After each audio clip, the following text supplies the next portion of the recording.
கர்த்தருடைய பரிசுத்த நாமத்திற்கு மகிமை உண்டாவதாக. நம்முடைய வெளியேற பெற்ற பிரணாம் குடும்பத்திலே வாழ்ந்து கொண்டிருக்கின்ற அன்பு சகோதர சகோதரிகளாகிய முத்துக்களும் உயரங்களுமாக வார்த்தையினாலே ஜொலிக்கப்பட்டு கொண்டிருக்கின்ற ஒவ்வொரு குடும்பத்தையும் தனிப்பட்ட நபரையும் கர்த்தர் தாமே இந்த காலை வேளையிலே அதிகமாக உங்களை ஆஸ்வதிக்கின்றார். சென்ற 2 பதிவுகளில் பானையில் சாவு இருக்கிறது, தேவ மனுஷனே பானையில் சாவு இருக்கிறது என்பதை பற்றி 2 பதிவுகளாக தேவன் வெளியேற பெற்ற மன்னாவை பதிவதற்கு கர்த்தர் உதவி செய்திருந்தார். அதற்கான தேவனுக்கு நன்றி செலுத்துகிறேன். இப்பொழுது இந்த லவோதிக்கா சபையில் அந்த பானையில் சாவு இருக்கிறது என்று வேதம் போதிக்கிறது. அதாவது கிறிஸ்து லவோதிக்கா சபை விட்டு வெளியே நிற்கின்றார். வெளிப்படுத்தல் புஸ்தகம் 3ஆம் அதிகாரம் 20 வசனத்தை நான் வாசிக்கிறேன். இதோ வாசல் படியில் நின்று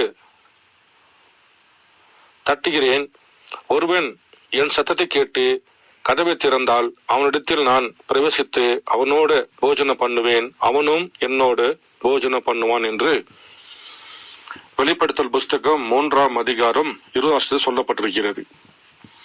அப்ப கிறிஸ்து லவோதிக்கா சபையிலே அவரை வெளியே தள்ளிவிட்டது இருப்பதனால தான் அவர் உள்ளே வருவதற்காக முயற்சி செய்து கொண்டு கதவை தட்டுகின்றார்.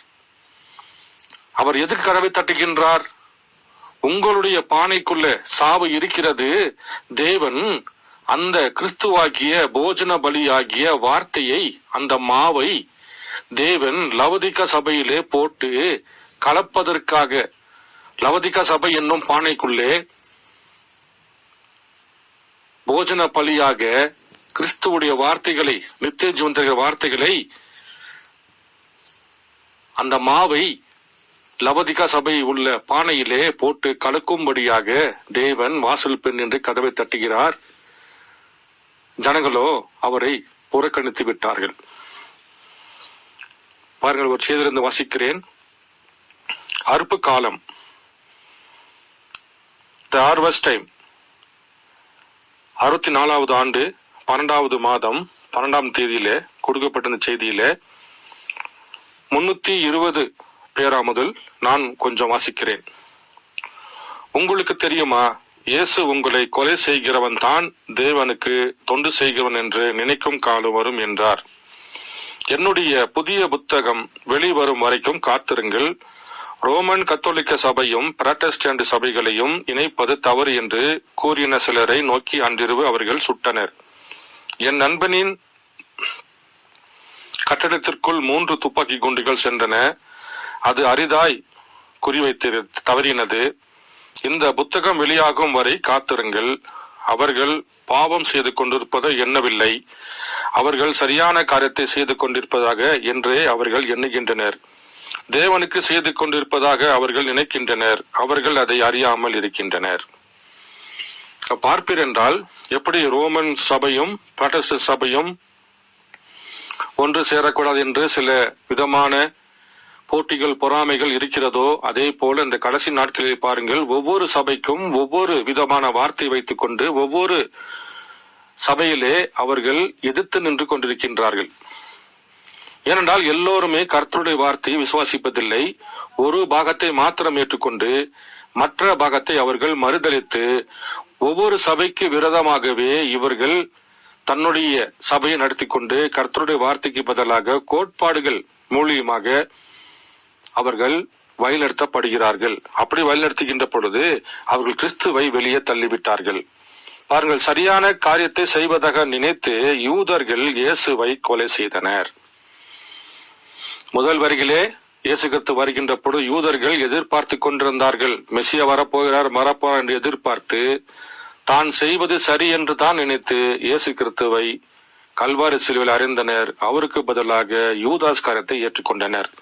அதே போல இன்றைக்கும் லவோதிக்கா சபை இயேசு கிறிஸ்து வராரு என்று எதிர்பார்த்து கொண்டு இயேசு கிறிஸ்து கதவை தட்டுகின்ற பொழுது அவர் நம்முடைய பானையிலே பேய் கொம்பாட்டி காய்களாக மனித கோட்பாடுகள், பாரம்பரியம் நம்மளுக்குள்ள இருப்பதனாலே அவர் போஜன பலியாகிய கிறிஸ்து வார்த்தையாகிய அந்த மாவை கொண்டு வந்து போடுவதற்காக லவோதிக்கா சபையை தட்டுகின்றார்.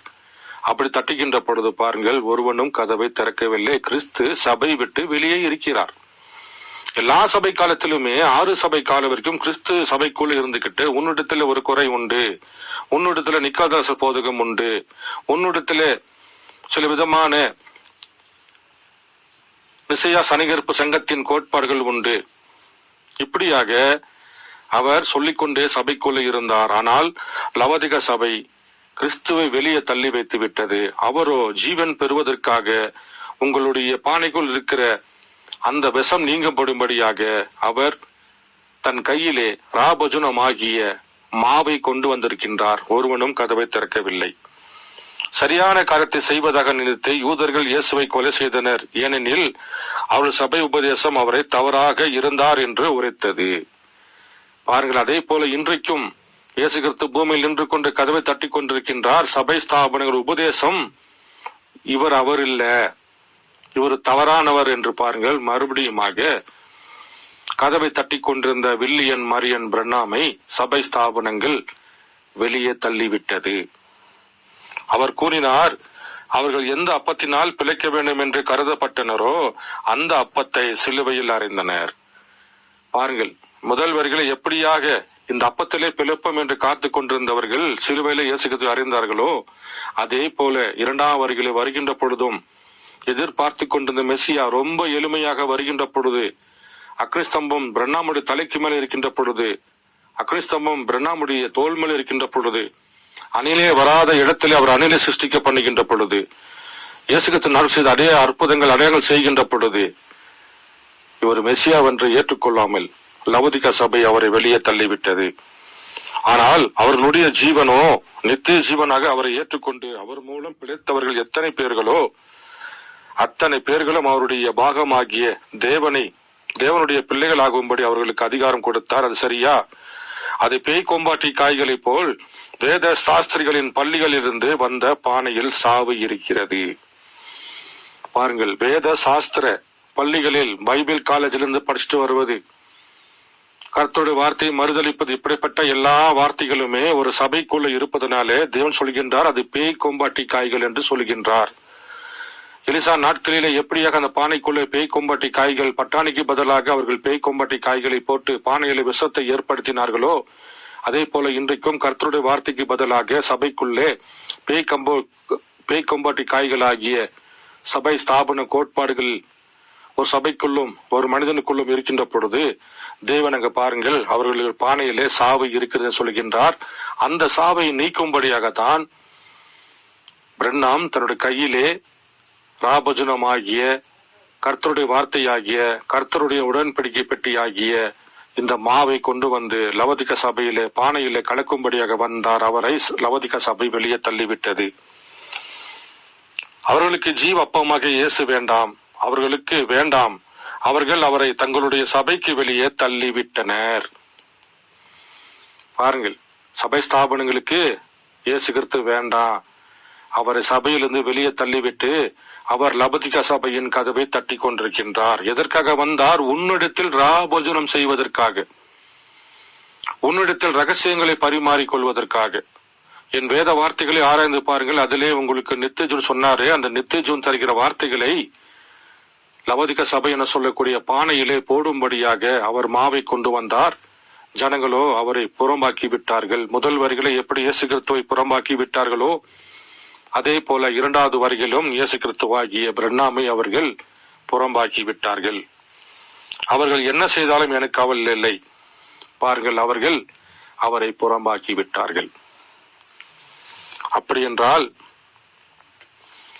லவோதிகா சபையுடைய கதவை தட்டினது யார்? எதற்காக? வெளிப்படுத்தல் புஸ்தகம் 3ஆம் அதிகாரத்தில் இப்படிப்பட்ட ஒரு வசனம் இருக்கிறது. பாருங்கள், இப்படிப்பட்ட ஒரு வார்த்தை என்று நான் மேலும் வாசிக்கிறேன். பாருங்கள், கர்த்தரால் ஆகாத காரியம் உண்டோ? Is there anything too hard for the Lord என்ற செய்தியில வருடம் நீங்கள் பார்ப்பீர் என்றால் 28ஆம் தேதி 3வது மாதம் 1960ஆம் ஆண்டிலே கொடுக்கப்பட்ட இந்த செய்தியில 33வது பேராவை நான் வாசிக்கிறேன். லவோதிகா சபையுடைய கதவை தட்டினது யார் என்பதை பற்றி செய்தியிலிருந்து நான் வாசிக்கிறேன்.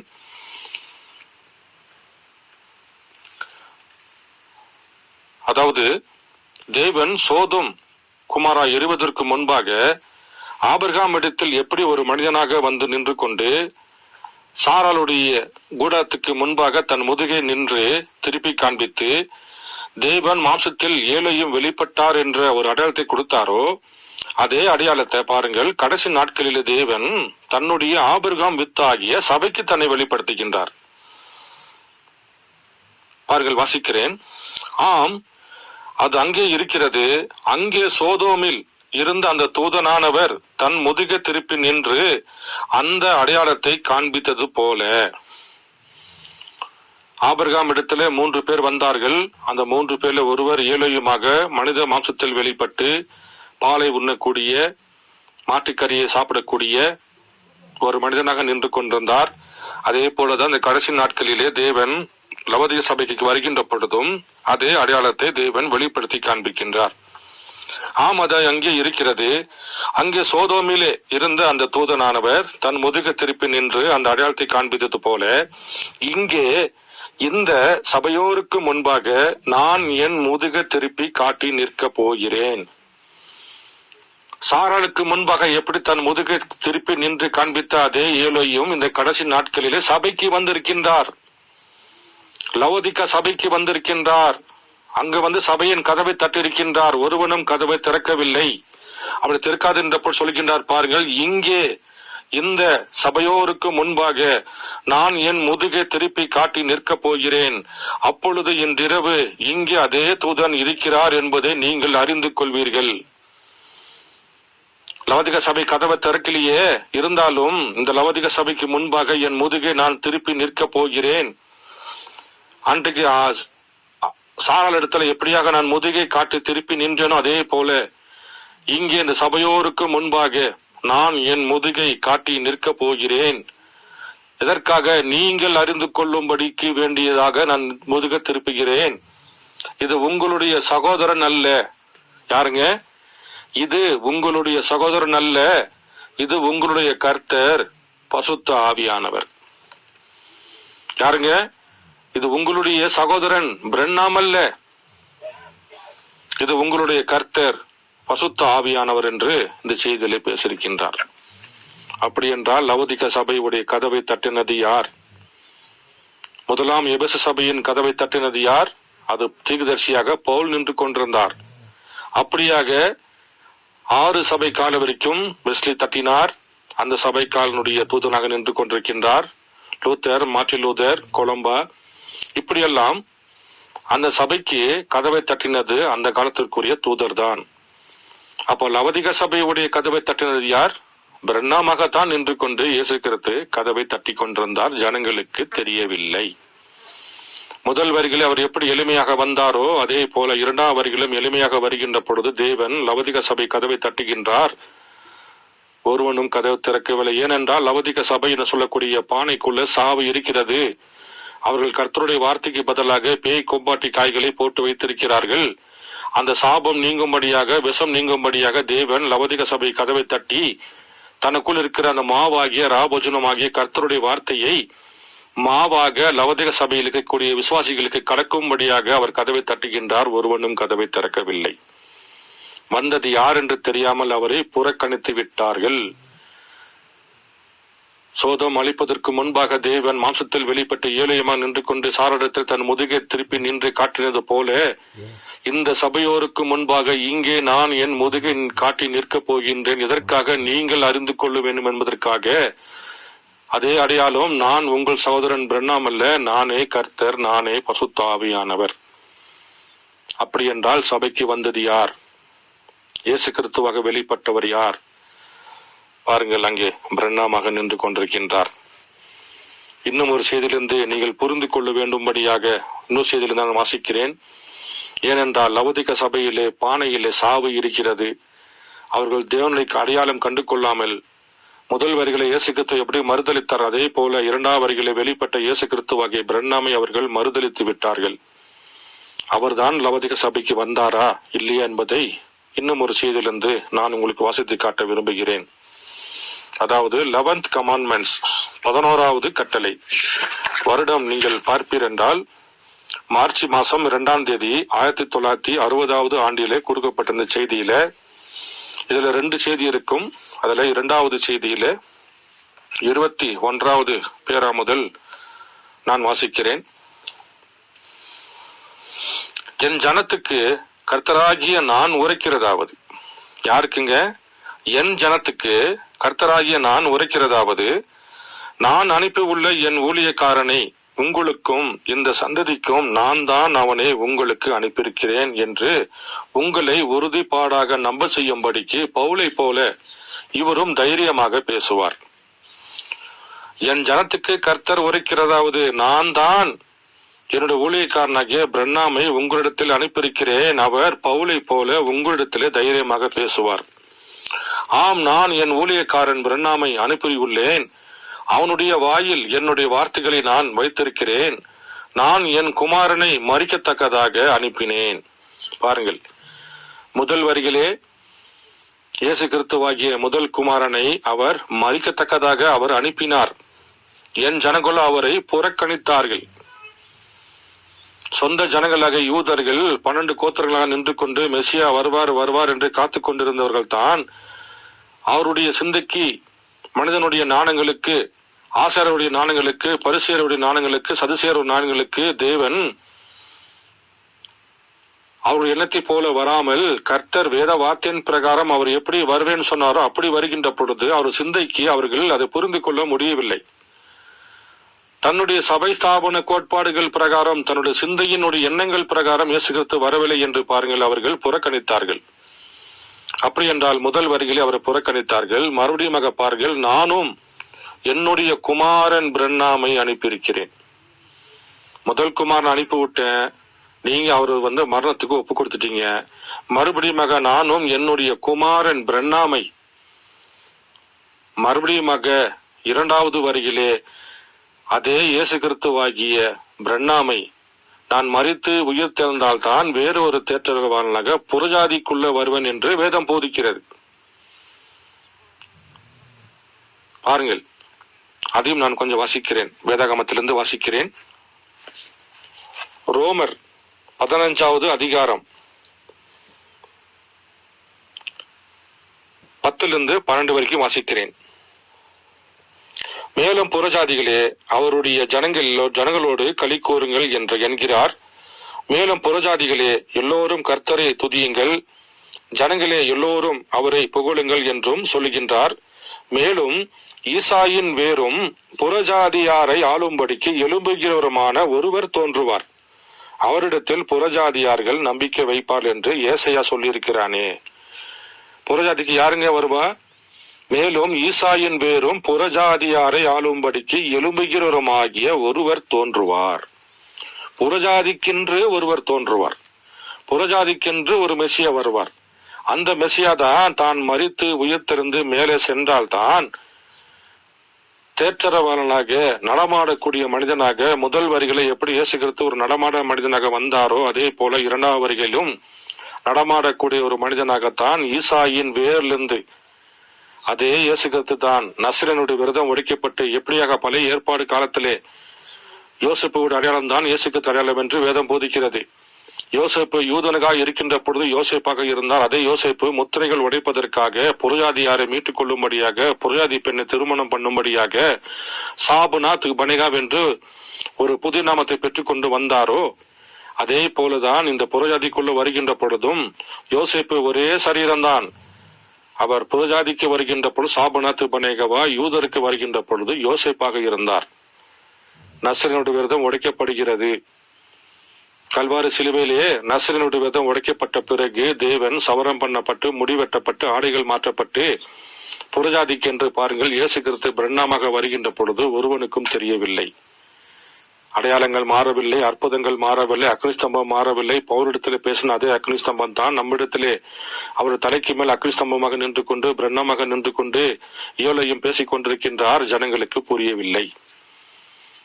ஏனென்றால் சபை ஸ்தாபன கோட்பாடுகள் அவரை ஏற்றுக்கொள்ளவில்லை. முதல் வரிகளை எப்படி இயேசுகத்தை மறுதளித்தார், அதே போல இரண்டாம் வரிகளையும் அவரை மறுதளித்து விட்டார்கள். புறஜாதிக்கு வருகின்ற பொழுது அவர் யூதனாக வந்து யூதனாக மறித்து மேலே சென்று வேறொரு தேற்றரவாளனாக புறஜாதிக்குள்ள வருகின்ற பொழுது அவர் சாபனாத் பனையாவாக பிரண்ணாமாக வெளிப்படுகின்றார். லவோதிகா சபையோ குருடாக இருக்கிறது.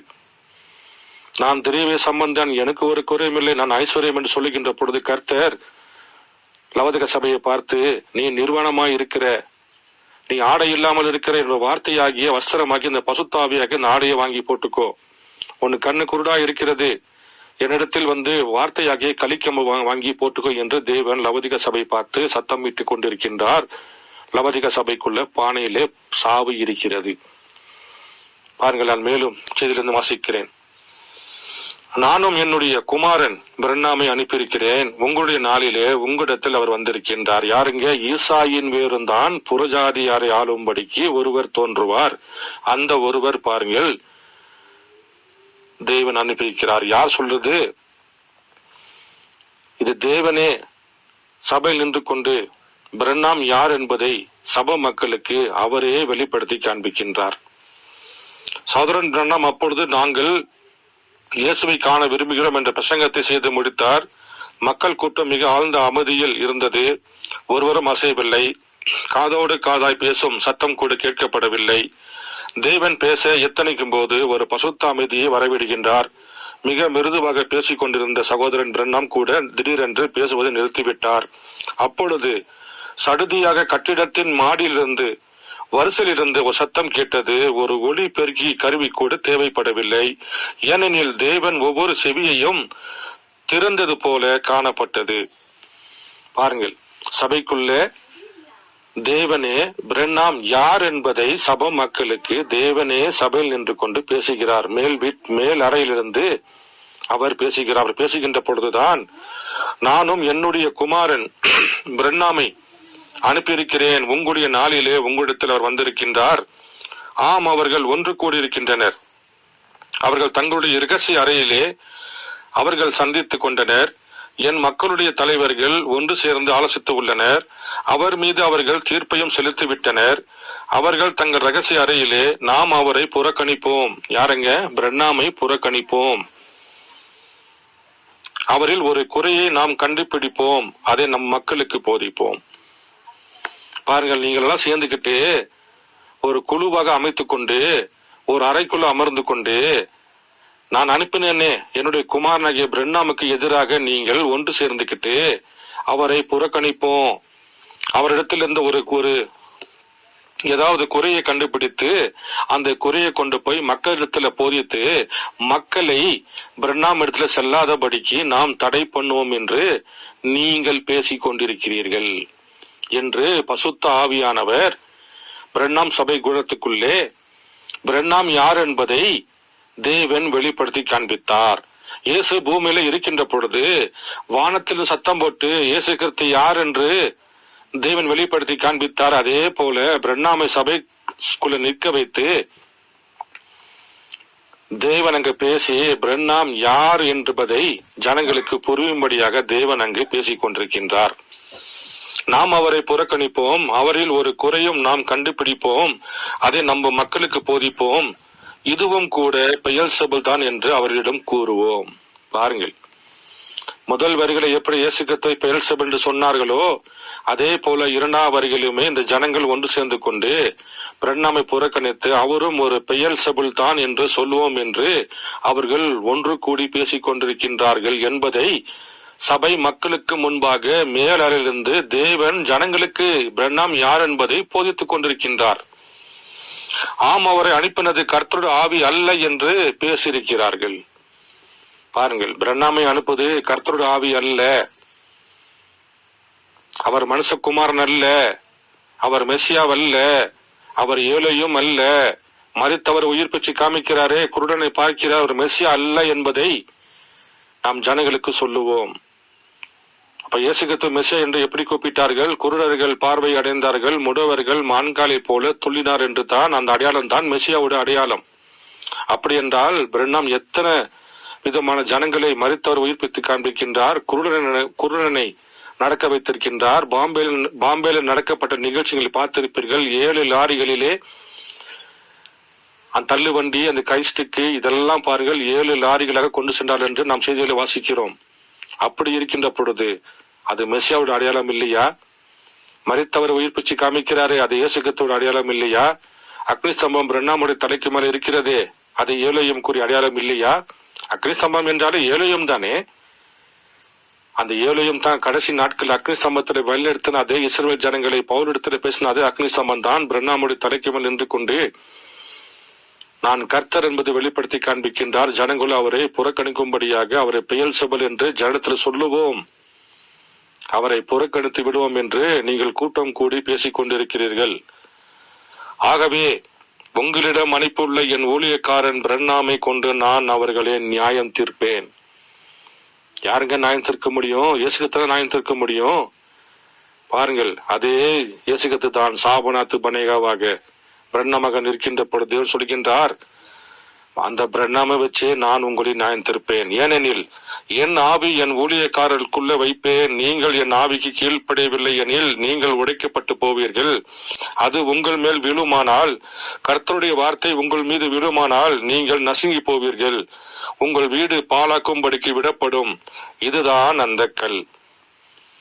பாருங்கள், தலைக்கல் யாருங்க? பிரண்ணமாக நிற்கிறார். தானியேல் புஸ்தகத்திலே கையில் பெருக்க முடியாத கல்லு உருண்டு ஓடி வந்து சபை ஸ்தாபனுடைய கோட்பாடுகளை உடைச்சு போட்டுறது என்று தானியேல் தரிசனம் கண்கிறாரே, அந்த தரிசனமே பிரண்ணாம் தான். இவர் தான் அந்த தலைக்கல்லாகிய கிறிஸ்து. பாருங்கள், இதுதான் அந்த கல். ஆம், நீங்கள் அதன் மேல் விழுந்தால் நீங்கள் உடைந்து போவீர்கள். ஆனால் அது உங்கள் மீது விழுமானால் அது உங்களை தூள் தூளாக அரைத்துவிடும். அன்பு சகோதர சகோதரிகளே, நாம் எங்கே இருக்கின்றோம்?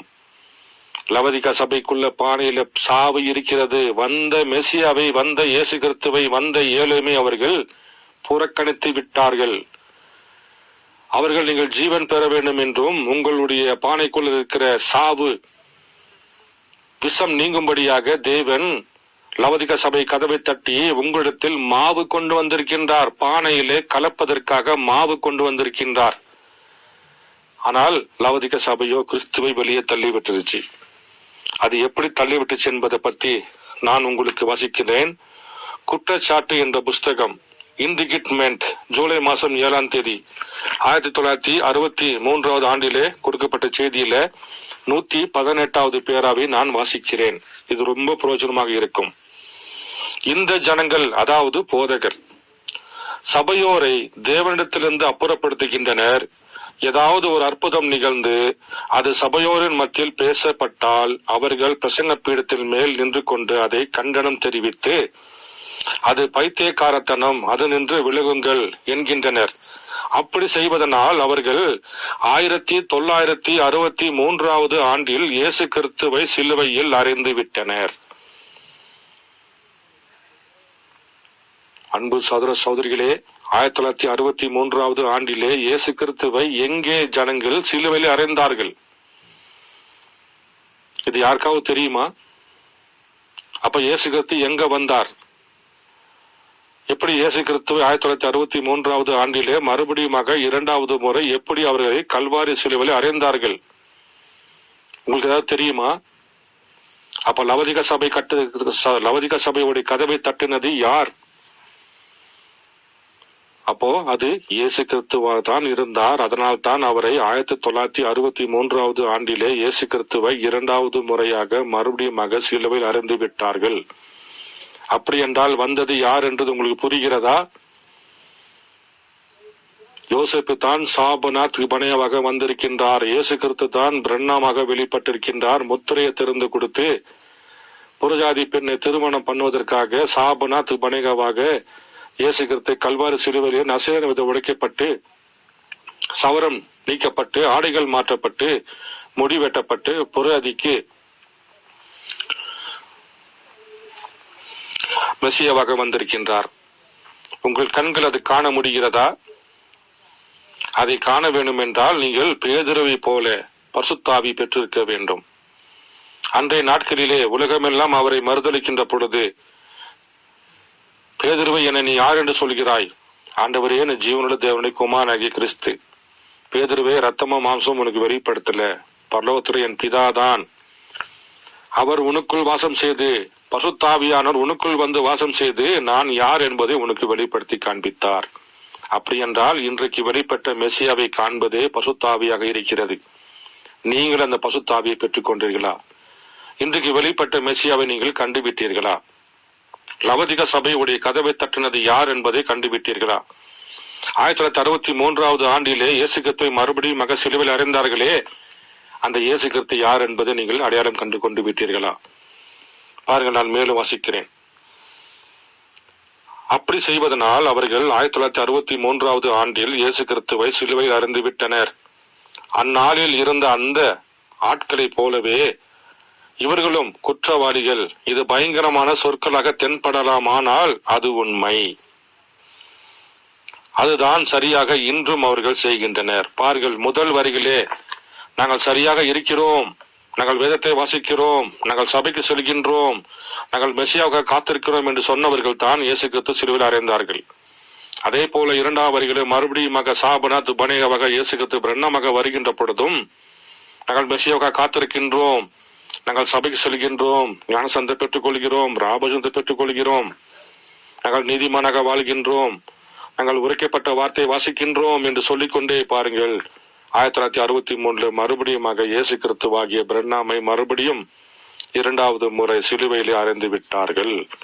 அப்படி என்றால் உங்கள் பானைக்குள்ளே சாவு இருக்கிறது. உங்கள் பானையாக சரீரத்துக்குள்ளே கர்த்தருடைய வார்த்தைக்கு பதிலாக பேய் கொம்பாட்டி காய்கள் உள்ளதாக இருப்பதனால் உங்கள் சாபம் நீங்கும்படியாக தேவன் லவோதிகா சபை கதவை தட்டினார். ஒவ்வொருத்தருடைய விசுவாசிகளுடைய இருதயத்தை கதவை தட்டினார். ஒருவனும் கதவை திறக்கவில்லை. அப்படி என்றால் லவோதிகா சபையுடைய பானைக்குள்ளே, லவோதிகா சபையில் இருக்கக்கூடிய விசுவாசிகளுடைய இருதயத்துக்குள்ளே சாவு இருக்கிறது. அது நீங்க வேண்டும்படி என்றால் ஆபிரகாமை போல கூடத்தை விட்டு வெளியே ஓடி வந்து 3 பேர் வெளிப்பட்டார்களே இன்றைக்கு, ஓரல் ராபர்ட், இன்னும் பில்லி கிரஹாம், பிரண்ணாம், இந்த 3 பேர் வெளிப்பட்டாங்களே, இதுல யார் தேவன்? இது யாருடைய தலைக்கு மேல் அக்கிரிஸ்தம்பம் இருக்கிறது? தோல் மேலுடைய யாருக்கு அக்கிரிஸ்தம்பம் இருக்கிறது? மறுத்தவர் உயிர்ப்பிச்சுவது யார் என்ற அடையாளத்தை கண்டு கொண்டு ஆபிரகாமை போல வெளியே ஓடி வந்தீர் என்றால் உங்கள் பானையிலே மாவு கலக்கப்பட்டு சாவு நீங்கப்படும். அல்லது சாராரை போல நீங்கள் கூடாரமாகிய சபை ஸ்தாபனங்கள் பிரண்ணாம் கூடத்தில் உட்கார்ந்துகிட்டு இவரை மறுதளிப்பீர் என்றால் நீங்கள் சாராலை போல அவரை நகைப்பீர்கள், சாராலை போல கர்த்தருடைய வார்த்தையை மறுதளிப்பீர்கள், விசுவாசிக்க மாட்டீர்கள். ஆனால் உலக தோற்றத்துக்கு முன்பாக தேவன் ஆபிரகாமுடைய வித்தாக தேவன் யாரை ஆபிரகாமை போல தெரிந்து கொண்டிருக்கின்றாரோ அந்த பிள்ளைகள் சபை ஸ்தாபன கோட்பாடுகளை விட்டு வெளியே ஓடி வந்து இவர்தான் ஏழையும் என்று ஏற்றுக்கொள்கின்ற பொழுது அவர்கள் பேதுரை போல மெசியாவை கண்டுவிட்டார்கள். இன்றைக்கு வெளிப்பட்ட மெசியாவை காண்பதுதான் பரிசுத்த ஆவி. நீங்கள் பரிசுத்த ஆவியை பெற்றுக் கொண்டீர்களா? பேதுரை போல, சமாரிய பெண்ணை போல, பவுலை போல அக்கினி ஸ்தம்பத்தில் நின்று பேசுகிற வில்லியன் மரியன் பிரண்ணாம் யார் என்பதை கண்டு கொண்டு விட்டீர்களா? அப்படி கண்டு கொண்டிருந்தால் உங்கள் பானையிலே சாவு இல்லை. தேவன் பேய் கொம்பாட்டிகளை நீக்கி போட்டு கர்த்தருடைய போஜன பலியாகிய மாவை கொண்டு வந்து உங்க சரீரத்தில் தேவன் கலக்கி வைத்து விட்டார். நீங்கள் ஆபிரகாமை போல ஏலோயுமை கண்டுவிட்டீர்கள். யாருடைய இருதயத்திலும் யாருடைய சபையிலே இந்த மாவு கலக்கப்படவில்லையோ அவர்களுடைய பானைக்குள்ள சரீரத்துக்குள்ள சாவு இருக்கிறது. அசரத்துக்குள்ள பேய் கொம்பட்டி காய்களாகிய அந்த சபை ஸ்தாபன உபதேசம் இருக்கிறது. அப்படி என்றால் உங்கள் பானையிலே சாவு இருக்கிறதா அல்லது உங்கள் பானையிலே ஜீவன் இருக்கிறதா? அன்பு சகோதர சகோதரிகள, வேத வார்த்தைகளை கொண்டு ஆராய்ந்து பாருங்கள். அதில் தான் உங்களுக்கு நித்திய ஜீவன் என்று வேதம் போதிக்கிறது. அப்படி என்றால் இன்றைக்கு வெளிப்பட்ட மெசியாவை நீங்கள் கண்டுவிட்டீர்களா? பிரண்ணாம் யார் என்பதை நீங்கள் அறிந்து கொண்டீர்களா? வேத வார்த்தை கொண்டு ஆராய்ந்து பாருங்கள். அன்பு சகோதர சகோதரி, கர்த்தர் உங்களோடு இருப்பாராக. வாசிக்கப்பட்ட ஒவ்வொரு வார்த்தையும் உங்கள் வீடுகளில் இருக்கும். எடுத்து நீங்கள் ஒரு கூட பேராக்களை செக் பண்ணி பாருங்கள். தேவன் சொன்ன வார்த்தை அது நேற்றும் இன்றும் என்றும் மாறாத வார்த்தையாக இருக்கிறது. இது உரைக்கப்பட்ட வார்த்தை. தேவனே பூமியில் நின்று கொண்டு மனிதனாக நின்று கொண்டு அவர் வாயிலிருந்து பேசின வார்த்தை தான் உரைக்கப்பட்ட வார்த்தை. இந்த வெளியேறப்பட்ட 3வது வேதகம் போதிக்கிறது, வில்லியன் மரியன் பிரண்ணாம் அவர்தான் இன்றைக்கு வெளிப்பட்ட ஏலோயும், அவர்தான் இன்றைக்கு வெளிப்பட்ட மெசியா, அவர்தான் கிறிஸ்துவாக நின்று கொண்டிருக்கின்றார். இது லவதிக சபை ஏற்றுக்கொள்ளாமல், லவதிக சபை என்பது யார்? அது பிரண்ணாம் கூடாரமாக இருக்கிறது. பிரண்ணாம் கூடாரத்துக்குத்தானே பிரண்ணாம் தீர்க்கதரிசியாக நின்று கொண்டிருந்தார். இன்றைக்கு பிரண்ணாம் கூடாரமே அவர் யார் என்று தெரியாமல் அவரை புறக்கணித்து விட்டது. அப்படி என்றால் நீங்கள் எங்கே நிற்கிறீர்கள்? கூடத்துக்குள்ள சாராலை போலவா, இல்ல ஆபிரகாமை போல கூடத்தை விட்டு வெளியே வந்து ஏலோயுமை கண்டுவிட்டீர்களா? அப்படி ஏலோயும் கண்டுவிட்டீர் என்றால் உங்கள் பானையிலே சாவு இல்லை. யார் இன்றைக்கு வெளிப்பட்ட மெசியாவை கண்டு கொள்ளவில்லையோ அவர்களுடைய சரத்துக்குள்ளே சாவு இருக்கிறது. கர்த்தர்கள் அதிகமாக ஆசீர்வதிப்பாராக.